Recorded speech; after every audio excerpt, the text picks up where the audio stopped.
Check, check. You guys can hear me okay in here, right? I think there's probably people on Zoom. There's several of us on Zoom. Several of you. Who's on Zoom? Because I can't see. I'm sure there's probably a way, Mike. So tell me who's on Zoom. Dailies. Antonio. Daily, Antonio. Thank Elsie. you. Elda. Cool. We got 11:02. You guys want to start?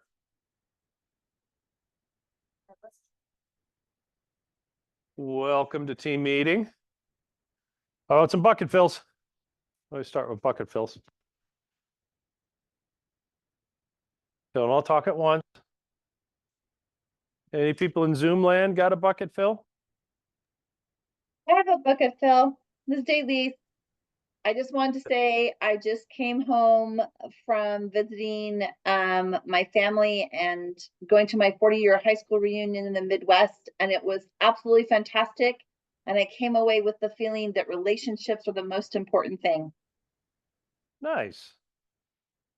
Great way to start. Thank you. Thank you. Anybody in here?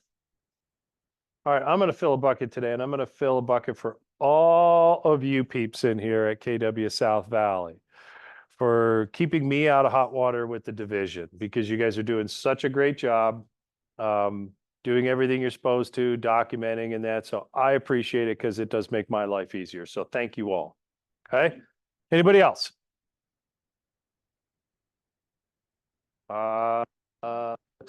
Did I skip something? Okay, we're going to this. How about birthdays this week? Rick Homer, Lindley, Londa, Greg, Treya, Jake. And Jake's here. Birthday, Jake. All right, clap for everybody. Happy birthday, Jake. Coming up in a couple days.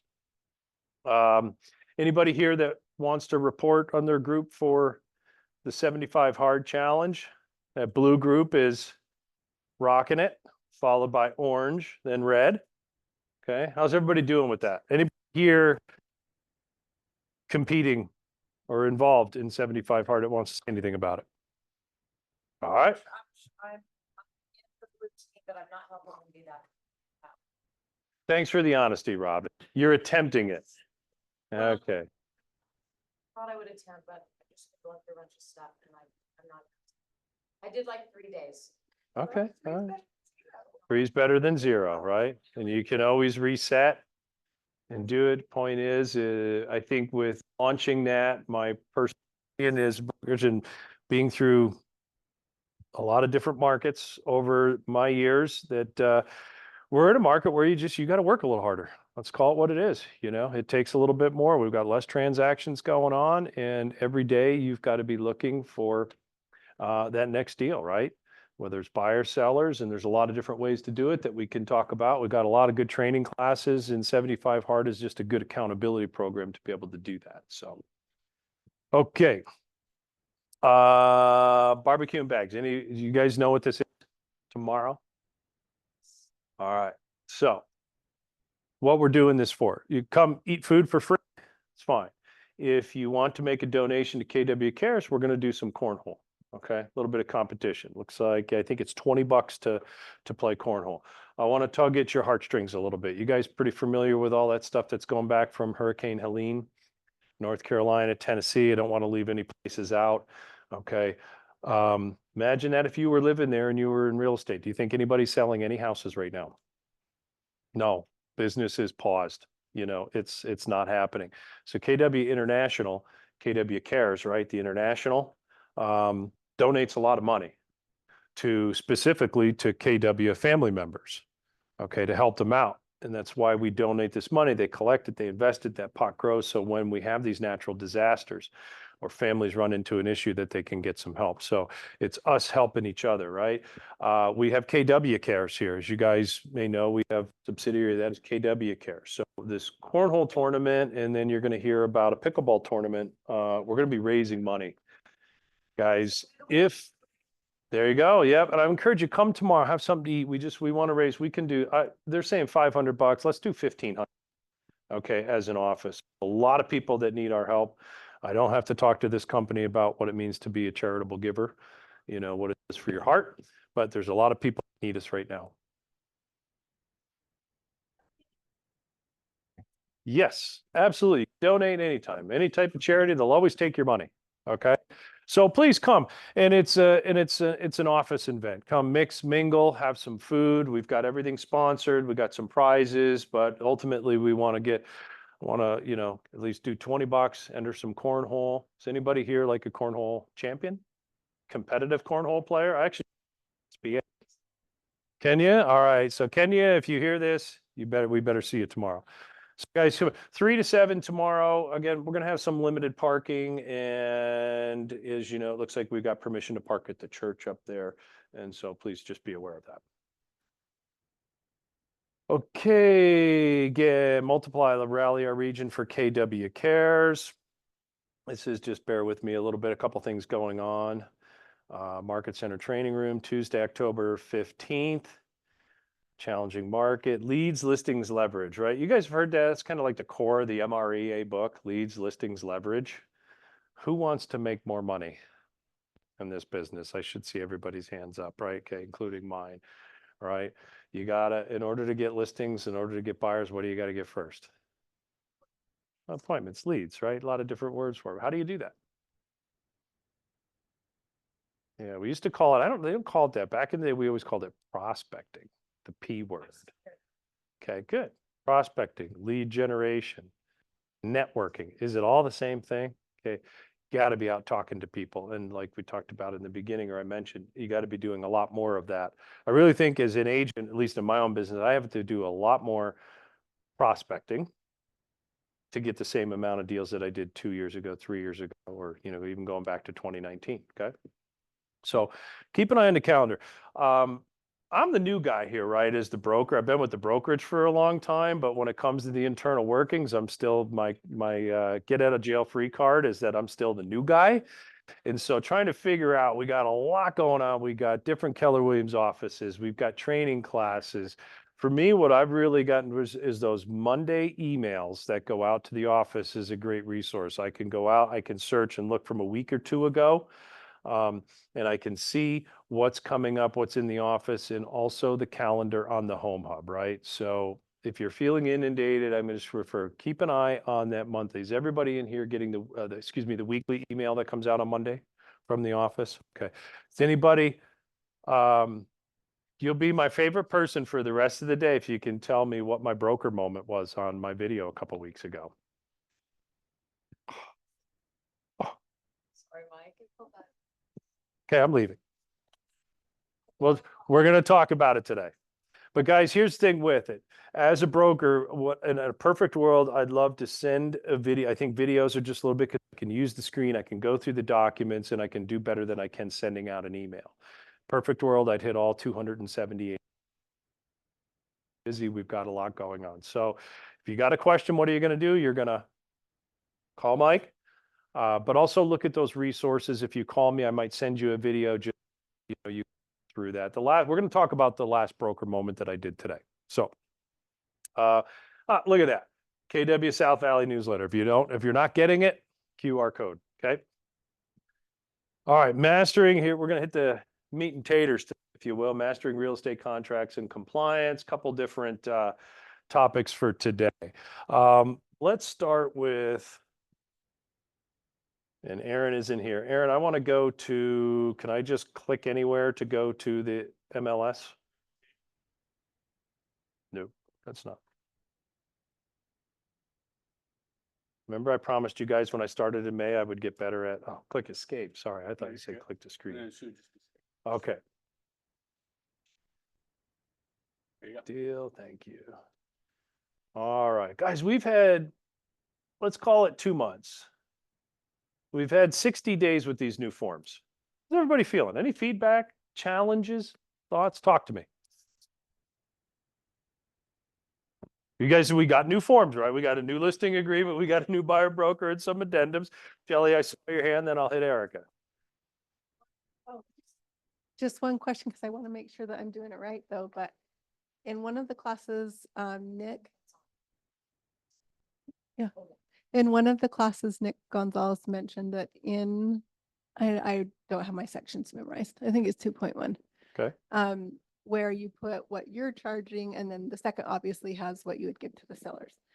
He had mentioned that he puts a certain amount in that top, the Mhm. 2.1, in case they have an unrepresented buyer. So if, let's say I put like 4.5 in that top section, do I have to have the addendum to state that it will come down to a different percentage? Or can I just tell the title company I'm actually not charging 4.5, I'm only charging this amount? I want you to put and the question is this, in filling out, so let's go through this, and then Erica, remind me, raise your hand again. I want to cover that question because it's in line with what I want to talk about today. So you guys can see the screen, all right, right?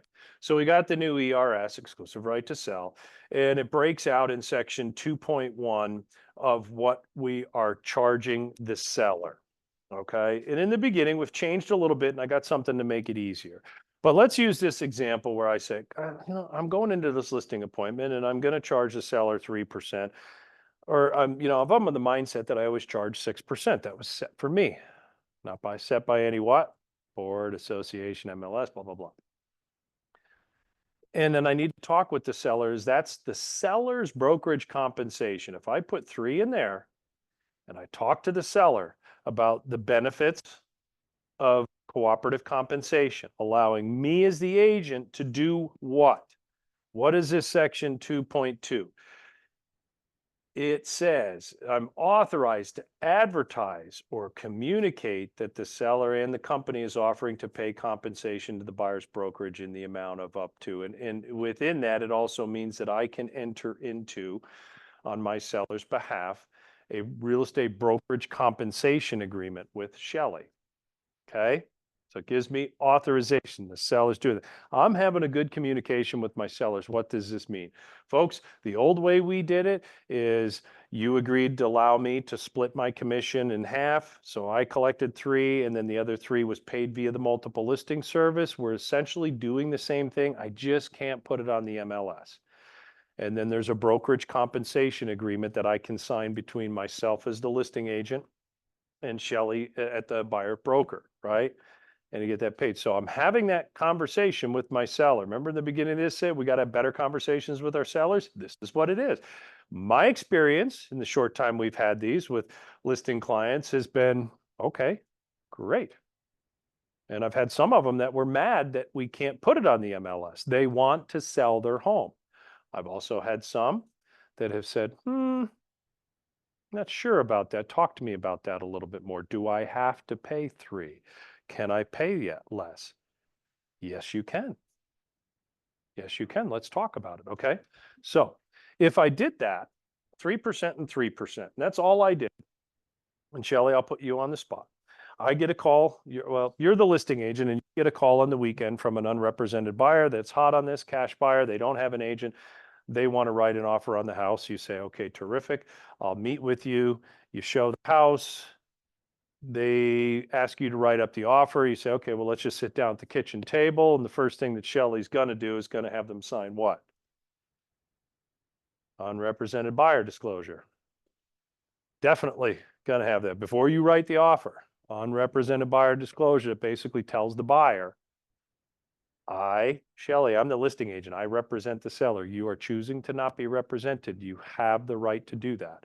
Okay. And then Shelley's going to write the offer. Probably not putting anything on commission in the offer, right? Because there's no buyer brokerage. So section 4.3 on the Rep C will be left blank. There's no brokerage compensation. You go under contract. How much are you getting paid? Okay. Did you want more?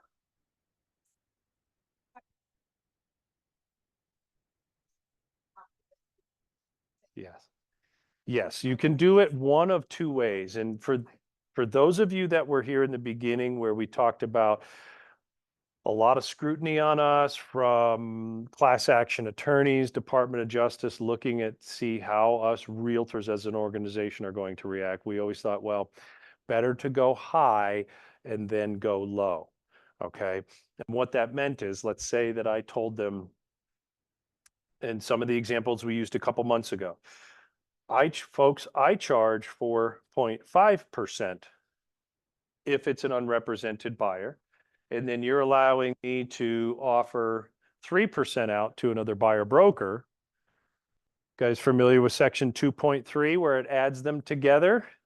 Is my seller on the hook for 7.5% commission? Yeah. Should they be aware of that?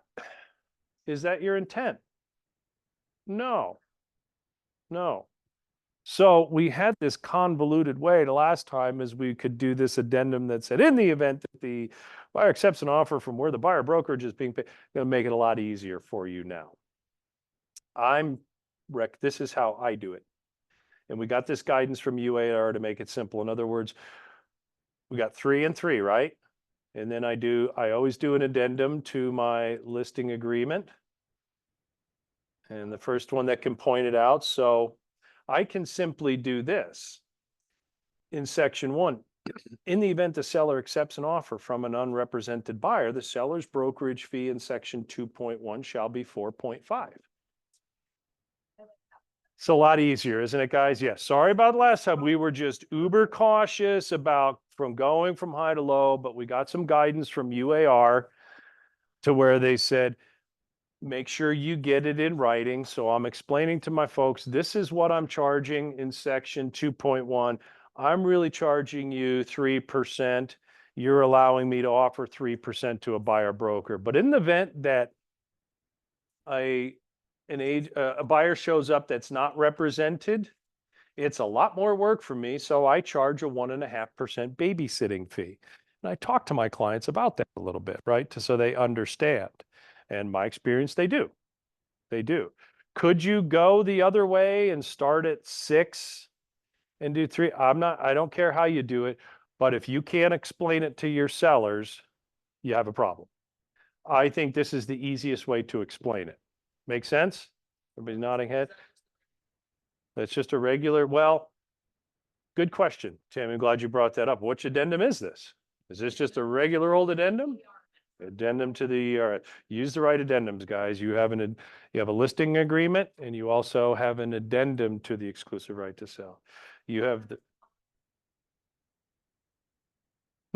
that's pretty much what I do. And then my second line,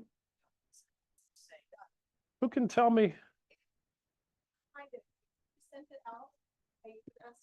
Do we still have clear cooperation? What is clear cooperation? Forget that. Clear cooperation means you got to have it on the market you got to be on the MLS within a day of any public marketing. If you put your sign in the yard, our MLS still has the 5-day rule, right? You guys aware of that? If you sign a listing agreement and you just sign a listing agreement and you don't do anything else, you better have it on the MLS within 5 days. Because when you go to list it and it's not, you're going to get the email. I get a couple of them every month that's issuing a $250 fine to the agents. Then you got to get real nice and call the MLS and apologize, and they'll probably waive it, or you can take a class. So clear cooperation is involved with this, but for a long time, we've always had that. It's a good rule. If you meet with a seller, the seller has a right to service. We have fiduciary duties. If they sign that listing agreement, it puts a 5-day deadline for you to have it on the market. You can't just go on vacation for 3 weeks and then come back and say, oh, I'm ready to go. So what do we do? My sellers are never ready within 5 days. I don't know about you guys, but I need time for paint carpet. So if you haven't been remember we had the old MLS exclusion form? You guys remember that? You guys aware that's not around anymore? If you still have a copy of it, use it all you want, okay? So for me, I know I have to do these addendums now until we get a new listing agreement, which won't be too long, to where they're going to reword it to help address this unrepresented buyer and limited agency. Let's do it this way. Okay, very simple. Everybody clear on how to handle that if you want to charge more when it's an unrepresented buyer, this is my recommended way of doing it. Okay. Before I go back into talking a little bit about the second line on here, I wanted to come back to Erica. Did you have a question what was your question, Erica? It's not in relation to the unrepresented buyer. Is that the only thing we're talking about right now? Because it isn't. Okay, so Cool. We're going to bounce around a little bit. so I've got a listing and I've had a continuous feedback on buyer agents only wanting to negotiate commissions on the Rep C. even though I do have in the ERS that we are going to pay a buyer agent commission. Mhm. So in the event that we don't have a real estate brokerage commission agreement and they only put it on the REPC, it only says on the REPC that it's an addition to what we've already agreed upon. If we Right. haven't agreed in writing on a form, is it okay if we only negotiate on the REPC, even though in the ERS I do have something stated? Right. So I think I got your question. So what you're talking about, your seller has signed, I'm just going to use the one that I had up on there. My seller authorized me to advertise 3% out to all of you guys to bring a buyer. Okay. You have two choices as buyer's agents. Okay. What are those choices if you want to get paid? You can negotiate it on a real estate brokerage form, or you can negotiate it on the REPC. Pretty much, yeah. And you can actually do a combination of both. Yes. Got to be very careful with that. Yes. So what I'm seeing is that in my experience on my daily, because as you guys know, I'm still helping people buy and sell real estate, right? I'm seeing most agents bypass using the brokerage compensation agreement and just putting it in the MLS. Same Fair go. in Or- the REPC. Excuse me, reps. Thank you. Fair go. Can they do it that way? Yeah, absolutely. In fact, I'm not really getting many people to call. Remember in the beginning, we're always, how are we going to get our BBC out there? And everything? If you did it that way, you have your listing agreement signed with 3%. You talk to the agent. I'll be the listing agent. You're the buyer's agent. You called and I says, my seller's willing, is offering up to 3%. And then I don't hear back from you, Erica. And you write it on the offer and you put it in here.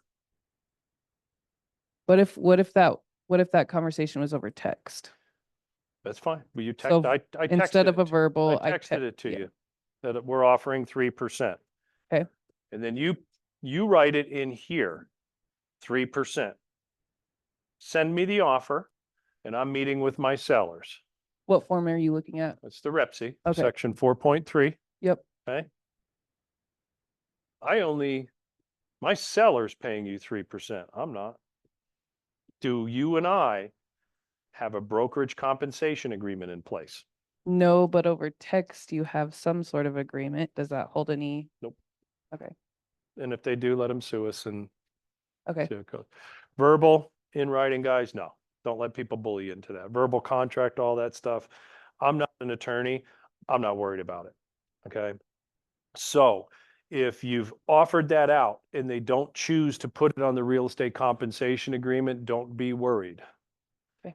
They're going to put it in the offer. I'm talking to my seller. I do not have, when I'm presenting that offer, I do not have a brokerage compensation agreement signed with her. I told her that we were doing, I texted it to her, but I got nothing in writing signed by both parties.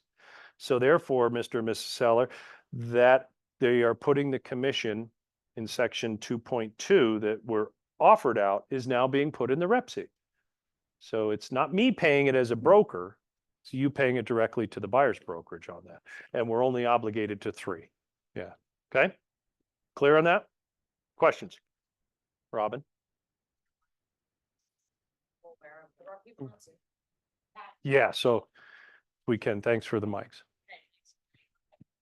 So here's a question that an experience I just had. I can't remember the numbers, so I'll put them out there, but basically the agent, I was a listing agent, they said, what is your Yep. seller willing to pay? And I said, Okay. 2.5. Okay. And that was in the ERS. That's Okay. what they were willing to pay. And the buyer's agent sent the REPC with 3% written in. Okay. And I'm like, well, we told you and I did the flip. I had someone say we're offering 2 and I put 2.5. So I'm Mhm. like, make more. Can you do that? Absolutely, guys. Here's the key. Say, agree, they just move forward and sign it. If they don't, then they counter the commission. Then they can counter it, right? Yeah. Correct. As a listing agent, all I want you to be careful. I don't care what you have. If you have whatever number, 2.5%, 3%, and you communicate that to an agent, unless that buyer's agent sends you a real estate brokerage compensation agreement, you have no obligation, the brokerage, I have no obligation on behalf of your seller or to collect that money from the seller and pay it to Robin.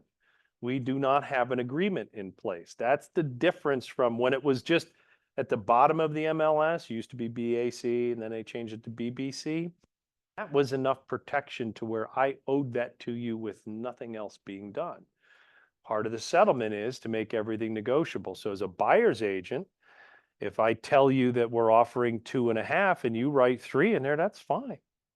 You can do that. And then I'm going back to my seller and we're going to communicate and it's all negotiable, right?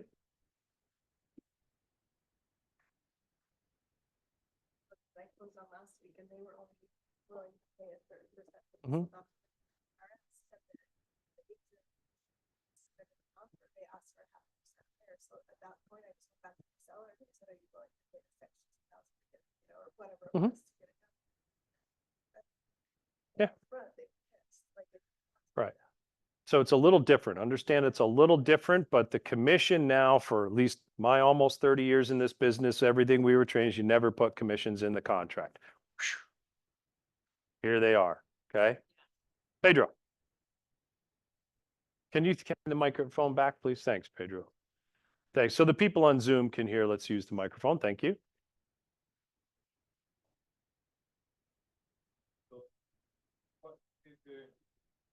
Because I'm understanding there's like 2 different people to negotiate on the other side, like the broker and the seller. Is that would be a difference between what they can do? Can the seller decide something different from the brokerage that they agreed upon for? Oh, yeah, I think what Pedro, I'm not sure if that microphone's working, but he's wondering about, can we go back to, let's go back to the listing agreement.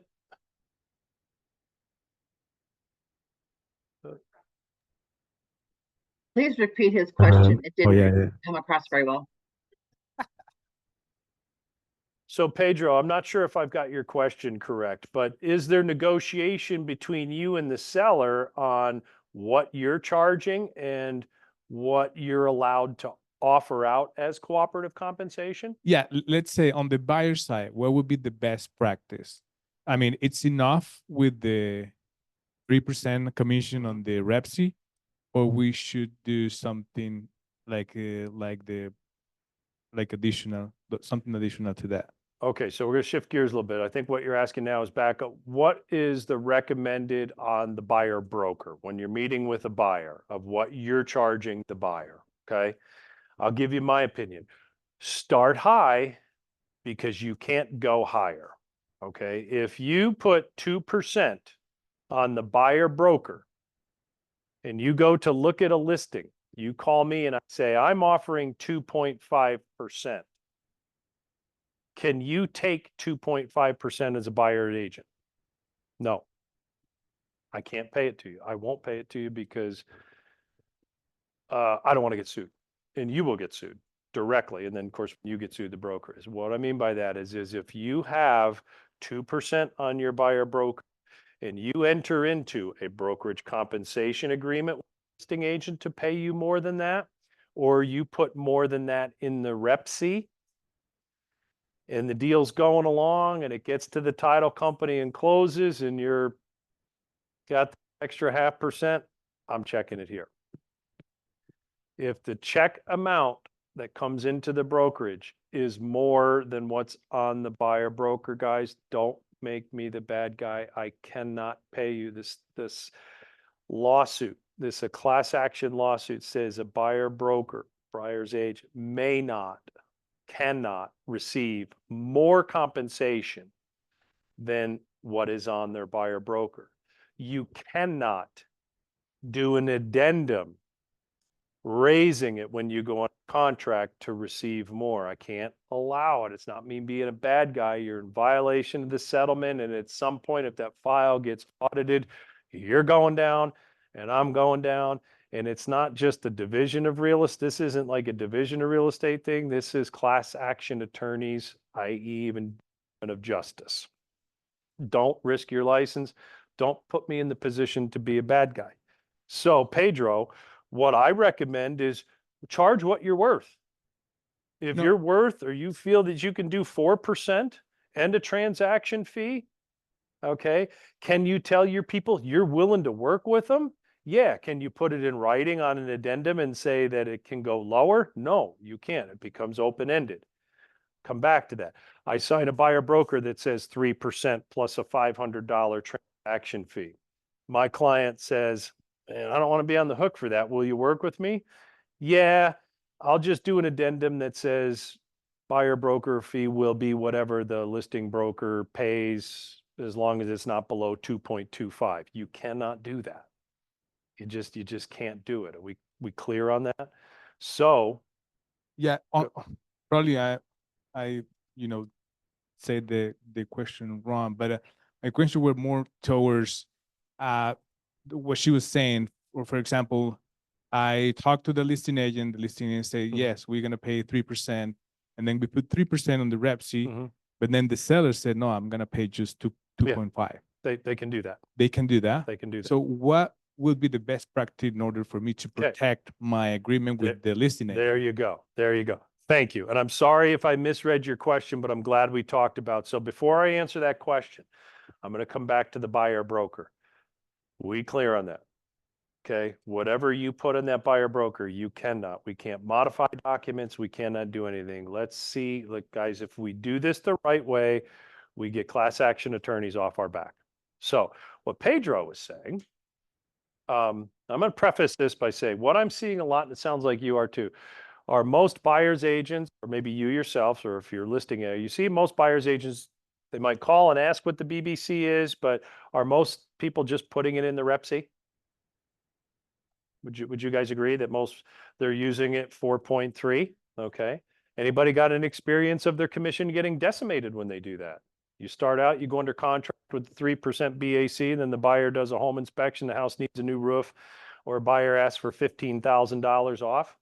I've had sellers instruct me to counter and lower the buyer broker commission. Can they do it? Absolutely. It's in the rep C. It's negotiable. In one case, we were paying 3% to a buyer's agent. We wrote a contract at 3%. I'm the listing agent. Buyer's agent, they did a bunch of inspections. They come back and ask for a bunch of money off. Seller's like, I'm going to do some money off. I got 15 grand that I'm willing to spend. I'd rather give it to the buyer. So let's reduce the price. And at the same time, we're going to counter to reduce the buyer broker fee from 3% to 2.5. We can do it. In that case, the buyer's agent accepted it. And we'll close the transaction. Make sense? So I'm not going to tell you which way to do. Now, back to Pedro's. If I'm representing a buyer,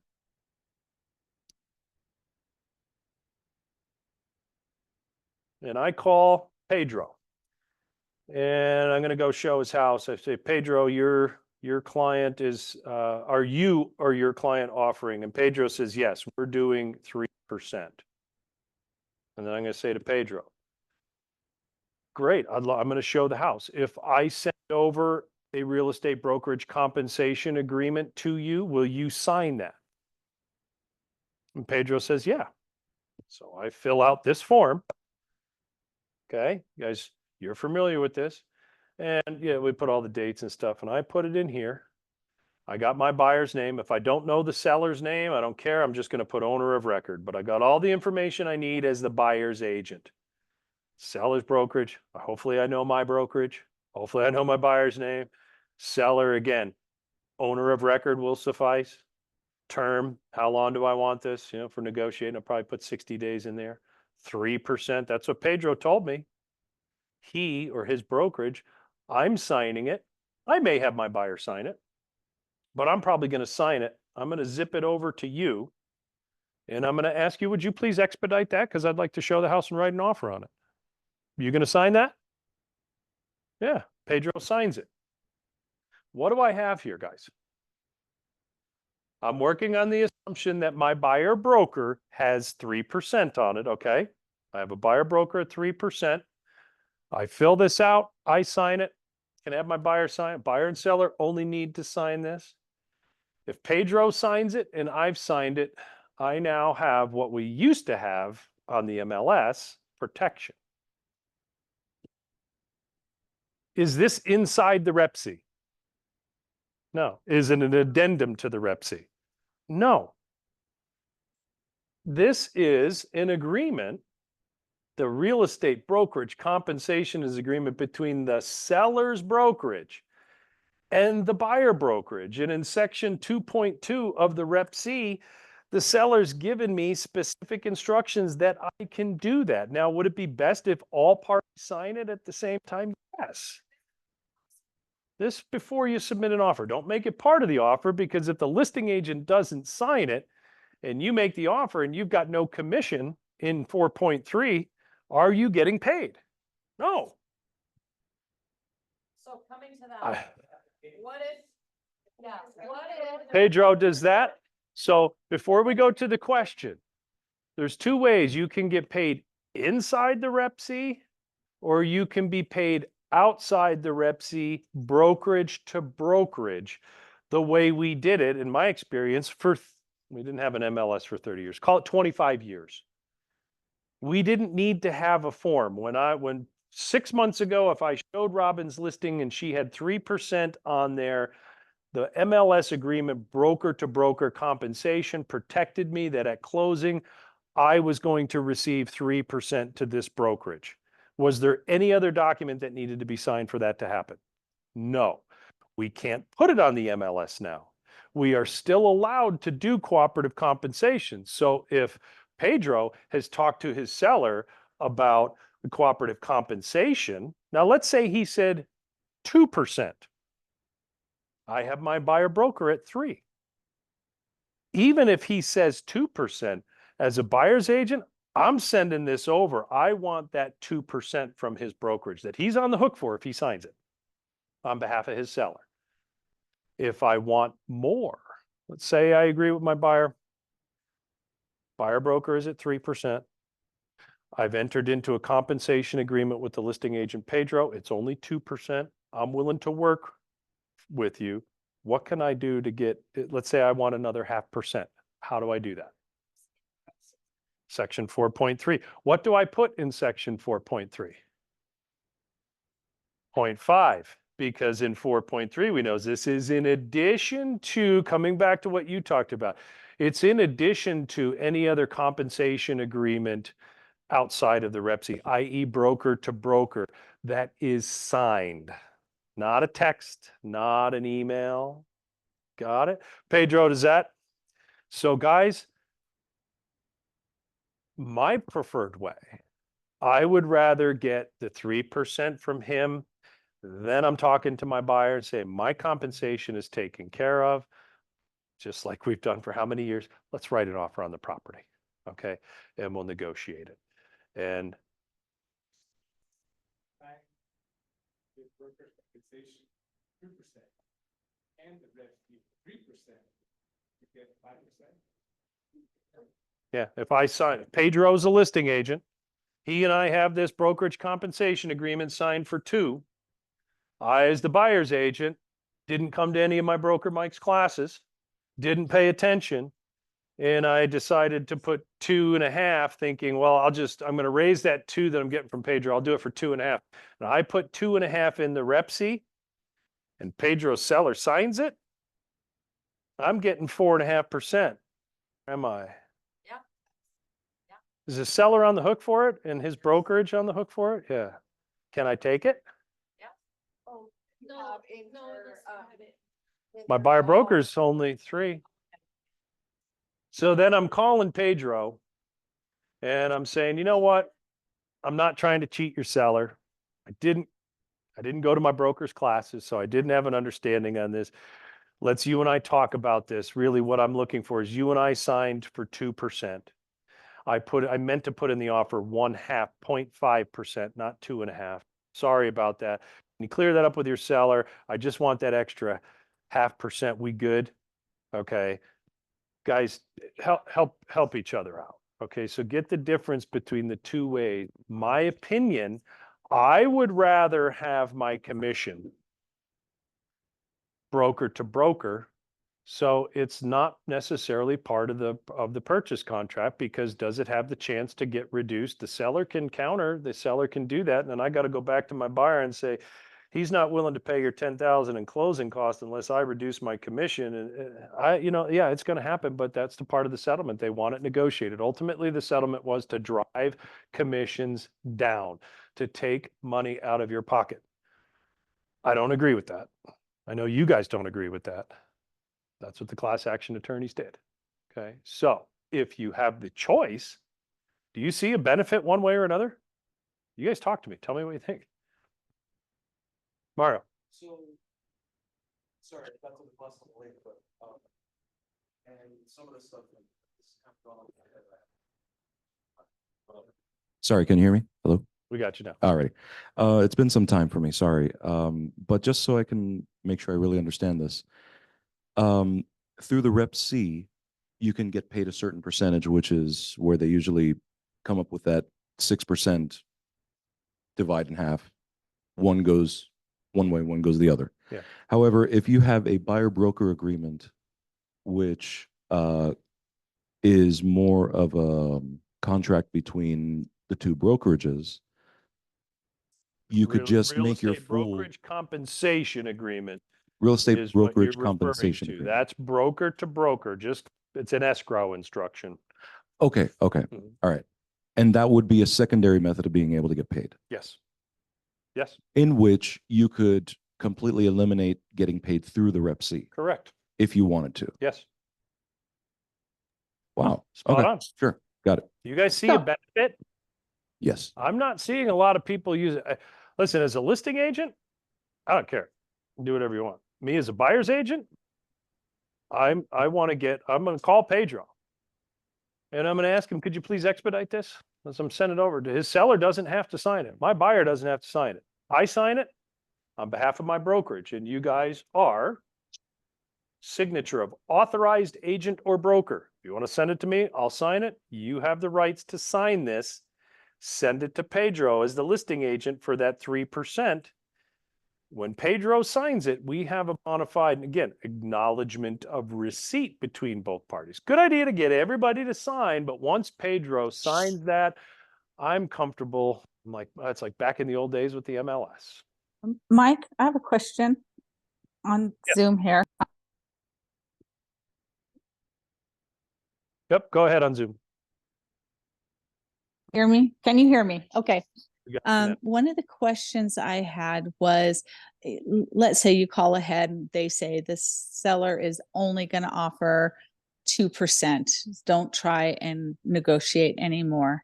And so I put the 2% in the Rep C, asking for it, but my client can pay the other percent Mhm. or whatever I've negotiated with him. And there's Yep. no problem with that, right? I mean, No getting problem. compensated by the seller at closing and my buyer at And your closing. great question, and no problem with it at all. As long as the total amount being paid by the seller and your buyer does not exceed what's on your buyer broker. Okay. No problem at all. Can the buyer pay the commission directly to you at closing? Yes, that has always been that way. It's always been the buyer's responsibility ultimately, but we had this protection from the multiple listing service in our cooperative agreements that we didn't really have to explain that to the buyer. I was as guilty of it as anybody else. That, hey, my fee will be paid and I would sign at 3, and sometimes I received 2, 2.5. I always had the right to talk to the buyer, negotiate it, but that's the way it was.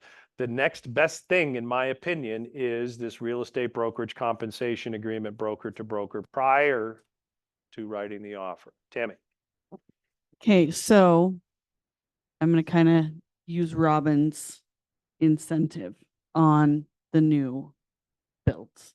So my buyer broker's 3%. Mhm. Robin has a bonus. You're going to get 4%. My buyer broker's only 3. So Okay. in essence, even though you're offering that, my buyer broker is only for 3%, which I would say a good portion of us are.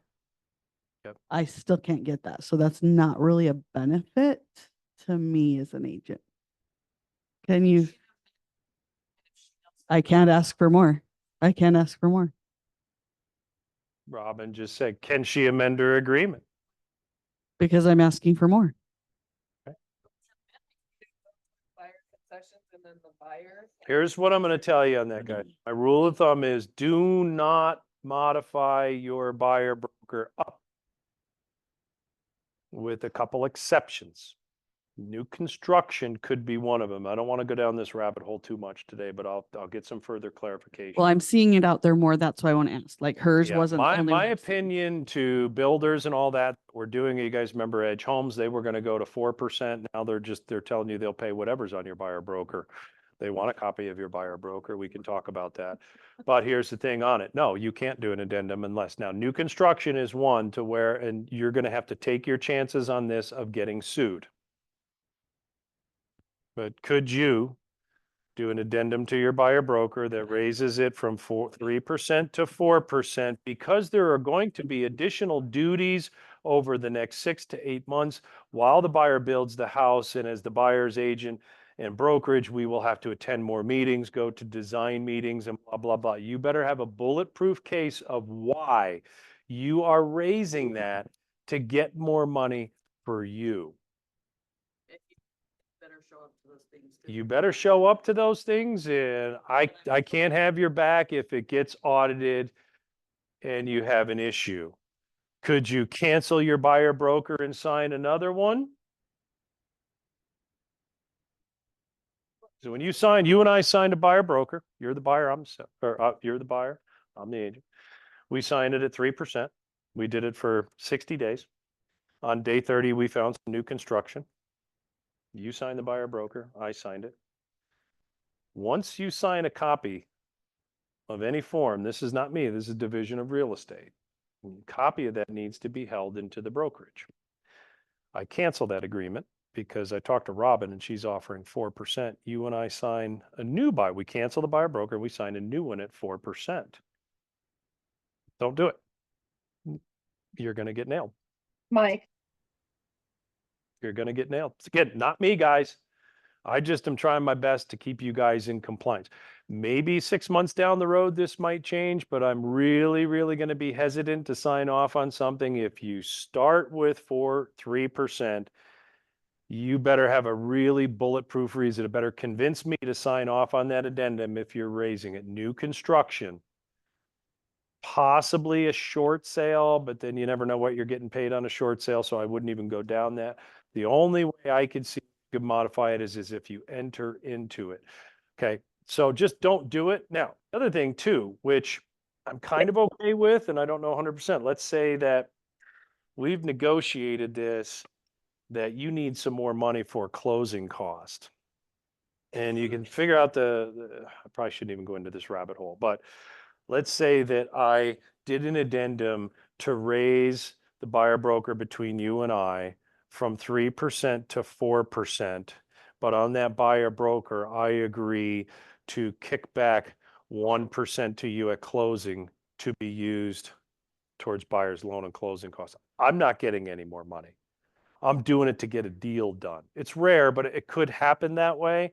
I'm probably okay with that. If you're not following me on it, don't worry, we'll talk more about that. But again, guys, whatever you have on your original buyer broker, you cancel that, you start another one, and that fee goes up for you to get paid more as an agent. You are going to be under scrutiny. And who is they? Class Action Attorneys, Department of Justice. And here's how the audit will happen. It will happen because 2 years from now, you get a division audit from one file. And they call me and say, I need all of, pick on Robin, I need all of Robin's files. And while we're in there, let's just get the last 35 transactions that Robin signed off of.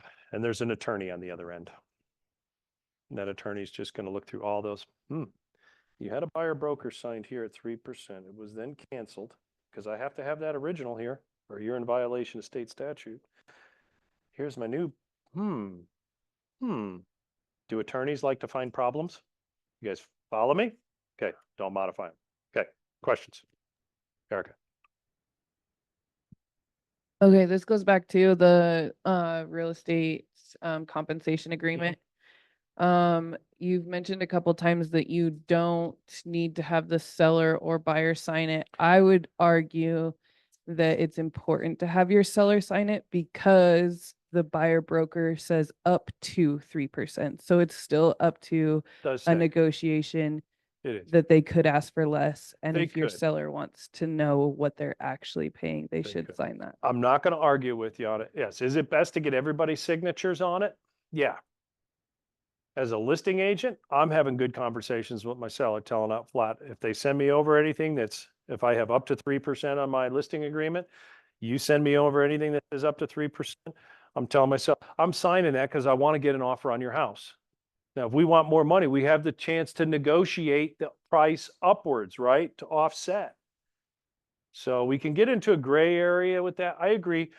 Best to have signatures, but what I want in the very beginning is that myself as the buyer's agent, I want the listing agent's signature on it. As a buyer's agent, I don't care if the seller signs it.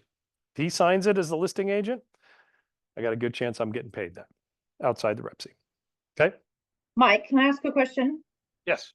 Is Daily, I'm just going back to what you were talking about with new construction and the buyer broker agreement. How would you feel about the idea of approaching it kind of like you would with an unrepresented buyer, where you had, I'm charging you X amount, say it's 3%, but if we end up being under contract with an unrepresented buyer, then I'm going to charge the extra 1.5% babysitting fee. Could we word it similar to our buyer and say, I'm charging 3% to be your guide, through the process of being a buyer's agent. However, with new construction, because it is a much longer commitment and therefore takes more of my resources, time and whatnot, that I do charge an additional 1% for that. And just have that conversation right up front. So as they're looking at new construction, they're looking at their different possibilities. They already know that that's a possibility, but then it also gives them the opportunity. So when we go to a new construction model, they already know that 4% is what I'm looking at, and they're aware of that. So if we're having that negotiation right there in front of them with the seller's agent, it's not a conversation that's catching them off guard. I actually think that would be best practice. How do you feel about that, though? I think you'd probably be okay. Honestly, I can't say for sure until somebody gets sued, until we get case law on it. Honestly, guys, right? Isn't that the thing? Until somebody gets sued and say you can't do this. If that's the case, as the broker here, I'd probably be okay with it. I'd want to look at your verbiage, and I really do feel that we should be able to modify our buyer broker, because it's a contract between us and our client. And we should have the right that we shouldn't be forced to unilaterally do something. So as time goes by, Dailies, I appreciate you bringing that up. I'm probably going to talk with some other brokerage and legal counsel on that. That's the type of thing. There's always exceptions to every rule, right? When we're doing this with the buyer broker on our day-to-day, guys, go with what you want to charge. Just assume you can't raise it. No addendums, no canceling. Don't do that. You're gonna open yourself up to get nailed on that one. But I will look a little bit more into detail on how, again, the new construction thing could be something in writing to where we could do this because of the time involved in it. But these class action attorneys are going to be looking at, you're raising this, if you're just doing it for nothing, you're raising the fee so you can get paid more. Is that a good fiduciary responsibility to your buyer? And I think that's I can't argue with I that. think that's a very valid point, because while you have Edge who says they will pay that, while you have you that are offering that as a bonus, Richmond American is 2%. And they're not going to negotiate that. So, and I think the other one's 2.5. But there's a couple of them out there that absolutely will not do that. So in essence, I think it could be looked at as you're really looking to pad your pocket. Yeah. If you increase default, that, when that's- we know darn well that there's some of them that will absolutely not increase that. And so by doing that, are we being kind of shady that way? They say my buyer agrees. Oh, But When so you're- it comes when to the you're in court, consistency factor know. of, okay, well, you had a buyer. So I guess you would have to, then you could never negotiate it down. Because if you had one buyer that was with Edge and you asked for 4, and you were with another buyer that was with Richmond American and they asked for 2, and if your files got audited and you accepted the 2% with Richmond America and you accepted the 4% or took the 4% with Edge in looking at a consistency standpoint in a regulatory situation, I could see how that could potentially be an issue Be careful with it. from an audit perspective. If they were More- auditing all of your files, if they said, I want your last 10 transactions or whatever, and they say, oh, well, you only took two, you were fine with 2% on this one, but then you wanted 4 on this one. It's the same amount of work to go to this builder and all of the appointments as it is go to this builder and all their appointments. So why did you accept it on this one and not this one? Isn't that true of what we do with all of our commissions though, when we accept anything lower than our We original? protected the seller with this lawsuit, but the buyers are kind of screwed. Yeah.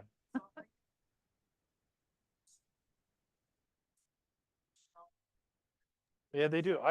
I can't, I'm not gonna argue with anybody. I think it's a bunch of, I'll clean it up a little. It's a bunch of crap with this. However, as your broker and as you guys, I want to protect you. Because if you're protected, I get protected, right? Symbiotic relationship here. Right now, we got standards of practice that I'm going to just ask, please don't violate because it's in your best interest. So when it comes to the buyer broker, you got a client that signs you at 2, and that's what it takes for you to get the broker signed on them. Don't ask for more. Okay. We'll look at some ways. Best practices are going to come. Listen, within 2 months, we got some. I'm going to run back to the beginning because a couple things I want to hit. I don't want to hold you guys too long. You guys cool on how to handle the unrepresented buyer on the Rep C with the new verbiage, right? Just makes it a little bit easier. Do an addendum.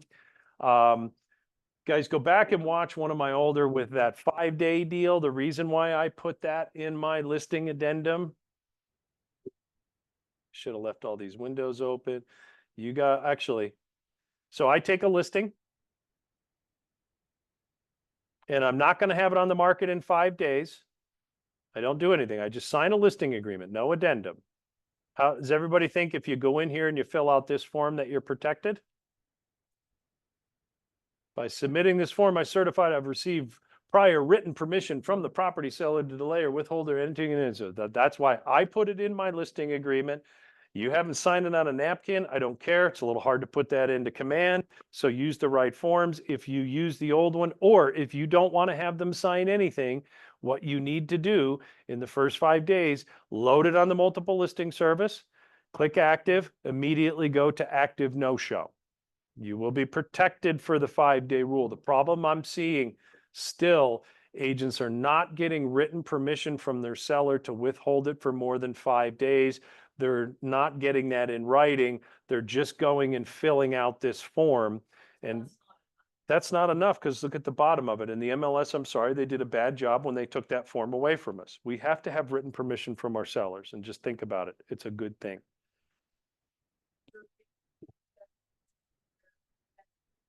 Yep. Yep.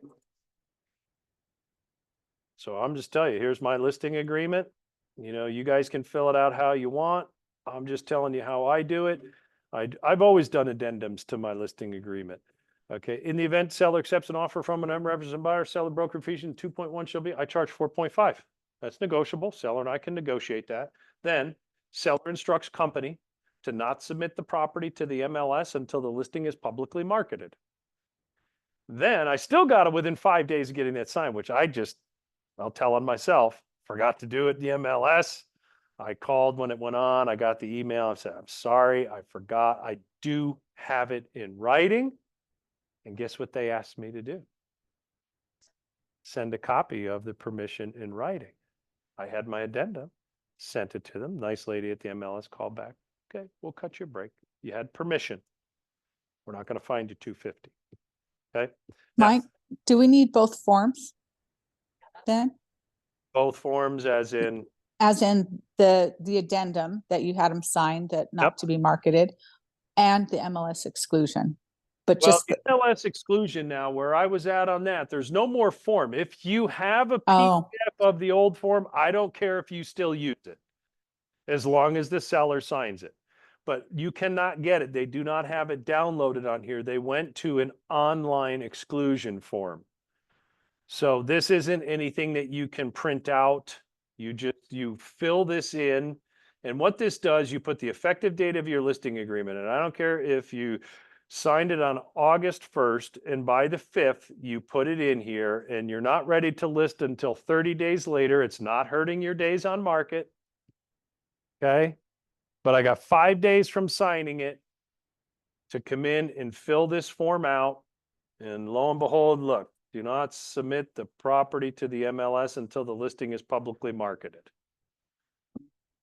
Clear as mud? Okay. So get written permission from your seller to withhold it unless you're going to put it on the market within 5 days. I left this form talking about unrepresented buyers, just on here. Have a detailed conversation with the sellers about the possibility of an unrepresented buyer. I have a detailed conversation with my sellers about an unrepresented buyer, how they don't, you know, I'm listing the property to select, to get offers, okay? I tell my folks, I really don't want to do limited agency, okay? But there is a chance that an unrepresented buyer may come. And I talk to them about the challenges of what an unrepresented buyer is. And coming down to that, I ask the sellers believe in the value of buyer's agent. Here's the value, Mr. and Mrs. Seller, of a buyer's agent that we're willing to compensate. You know, pre-qualifying, showing the mother, doing a CMA, handling all that. When I'm dealing with an unrepresented buyer, I don't know who I'm dealing with. I got to get them qualified. There's a lot more. So I'm going to charge you more. But at the end of the day, really, we want a buyer to come in and have their own representation. It's better for you as the seller and myself. Do you understand that? And they usually do, guys. Okay. So this is just some stuff to be aware of if you're dealing with it. One thing I want to point out, if you get an unrepresented buyer, what's the first thing you need to have them sign before you help them write an offer? Or if they're going to send an offer to you and write it themselves, you need to have them sign the unrepresented buyer disclosure. I would also go so far as to recommend that you send them a copy of the buyer due diligence checklist, the wire fraud disclosure, and for your protection, get a home inspection. Send it to them via email, okay? They don't need to sign them. I don't want them signed. I'm probably not even going to fill them out. Unrepresented buyer, of course I will. But the other ones is just a courtesy. I'm covering my tail end a little bit. Buyer, you're on your own. This is some stuff you should know. Buyer due diligence is a good one, okay? So get comfortable talking with and understand what it is like to work with an unrepresented buyer. Lastly, I want to talk about open houses, right? Can any agent, you have a listing, you're within this brokerage, who can hold that house open? Why? It's listed with this brokerage. Okay. You guys know that. Yeah, you can, because in the listing agreement, it does explain that I, as a principal broker, and Erica, there's two Ericas. I was so convinced of Erica, I'm sorry, Erica, because I know you know that I know you know that I know you, right? Erica has a listing. And in the listing agreement, myself and Erica, as authorized people in that listing agreement, can assign to someone else within the brokerage when we're not available. Okay. It works the same way in the buyer broker. So if you're going out of town, you have a buyer broker with some clients, who can you ask to help you? Anyone in the brokerage?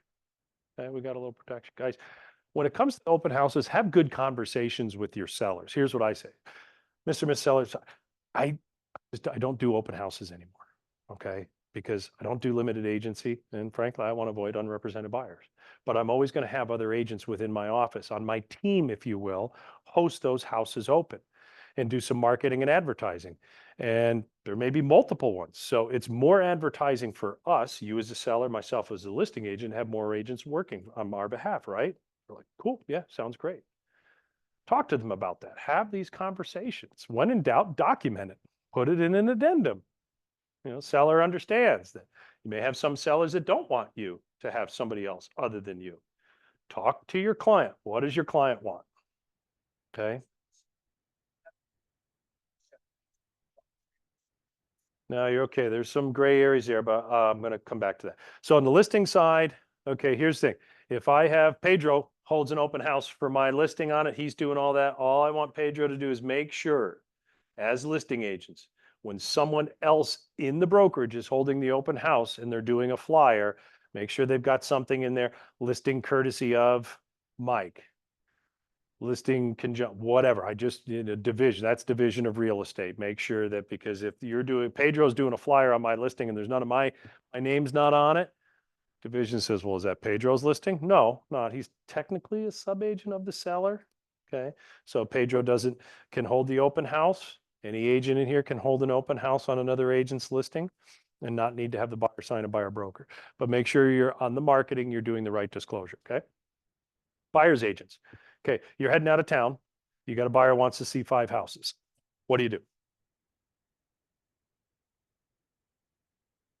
Can you find somebody at KW South, KW Mid-Valley, Midvale? Why? Right. Agency agreement between you and your buyers here at this brokerage. Other agents can assist if needed. Same thing on the listing. So if you have, had this case there the other day, got an agent going out of town with KW South Valley, under contract. He's heading out. He's got a friend that's at Coldwell Banker that lives right next door. They're friends. Going to have my agent at Coldwell. Is it okay if I have him open the door for my client? I'm actually okay with that. I could be wrong. Is that agent that's going to open that door trying to enter into and work with that buyer? No, it's more transactional. Stay tuned for more on that. I'm always going to recommend, when you need help on business, find a partner here in the office, somebody that you know and that you trust, a couple of them. Because we all want to travel, we all want to we want to feel like we're taken care of. Do it within the brokerage, and we're usually protected. There's always, examples of that. Hey, this guy's just going to let them in. Yeah, I don't know. I wouldn't advertise it, but he's not, that other agent outside of the brokerage isn't trying to go take that client and do something. They're already under contract. It's more of a facilitation. And I think based on the settlement, we're probably okay with that. So we covered some listing stuff. We covered some buyer stuff, a lot of these conversations. I'm hoping it's made it easier on unrepresented buyer. Everybody agree? Okay. All right, can I ask a follow-up question? Yes. So this daily, so in regards to what you were just talking about getting agents from our fellow office, what is your opinion on, say, there is a Keller Williams agent, so we're still under the Keller Williams umbrella, but they're in one of the other 2 offices here in the Salt Lake Valley, and they have, they have a development that they want to have agents help represent, and they asked me to help represent that property, but I am not under whichever it is. Let's say it's the Mid-Valley Fort Union office. And how does that work, or can that work, or should that work? I wouldn't do it. You're outside. You mentioned KW umbrella. We all know that we got KW offices everywhere, right? Forget about the KW umbrella. There really is no. We are all individual brokerages. So if you're attempting to utilize your services as a real estate agent for another person outside of this brokerage, what I'd recommend is, if it was something like new construction and it was over through the Mid-Valley office, there are it gets complicated, but you could do sometimes some co-brokering stuff, but I would recommend you call that listing broker, in this case, Lindsay Krantz, and ask them if it can be done. My first thought is, guys, just don't do it. Don't take the risk. I'm not trying to be the bad guy here. It's just, when it comes to agency inside and then get outside the brokerage, the division of real estate does not take very kindly on that stuff. You guys all read the division newsletter? 3rd quarter came out last week. I don't know if there was a whole lot in that one, but go back and look at some of them and you'll see we learn from other people's mistakes. Realize what happens with that. So Daylise, talk to me more individually on that, because there are some things that can be done, but just real quick, rule of thumb. Okay. You guys have got agency agreements either with a buyer or a seller. You need some help. Keep it within the brokerage. That is your ultimate protection. Sound good? Yep. Anything else from anybody? I see food back there. That's all I got. Thank you for coming. Keep the questions coming, and that's a wrap. Thank you.